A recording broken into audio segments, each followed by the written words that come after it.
In yesterday's video in Deuteronomy chapter 20, we mentioned three categories of people that were allowed to not fight as the Israelites went into the promised land and confronted all these nations that were standing in their way from the land that God promised would be theirs.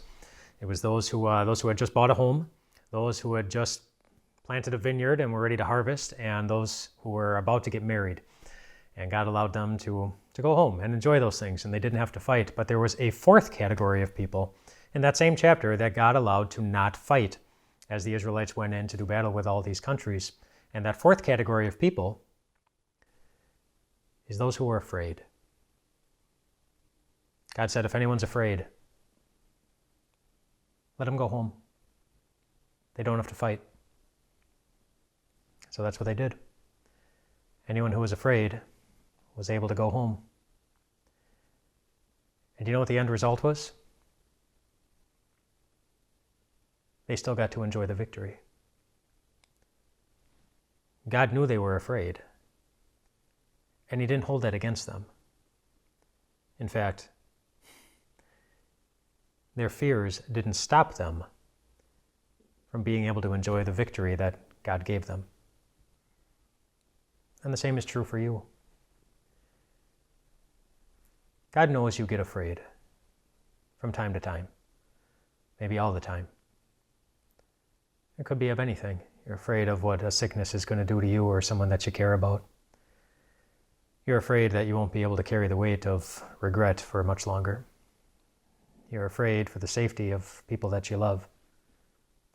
You're afraid that the future is going to be more challenging than you want it to be. You're afraid that what's going on in the present is going to get the best of you. You're afraid that your past is going to catch up with you. You're afraid. Whatever it is that you're afraid of, God doesn't use it as a reason to keep you from enjoying the victory that Jesus won for you. It's why Jesus came, to give us a reason to not be afraid. You know, that would have been an interesting result of that whole situation for the Israelites. After those who were afraid went home because they were afraid, and then watched as the rest of the army went away and went into the land of Canaan and defeated all the enemies because God gave them the victory, because God took full responsibility for doing that, they would have come home and they would have said, we won. Even with fewer numbers. We won. Just like the Lord said we would. And then those Israelites who were afraid would have probably realized, oh, I guess I didn't need to be afraid. I guess I could have gone in with them. And yet their fears, it didn't stop them from enjoying the victory. And yours won't either. God knows that we sometimes get afraid, and more afraid than we want to be.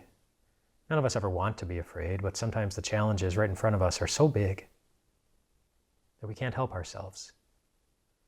We also at the same time see our own shortcomings and our own inability to handle the things in life that come flying at us.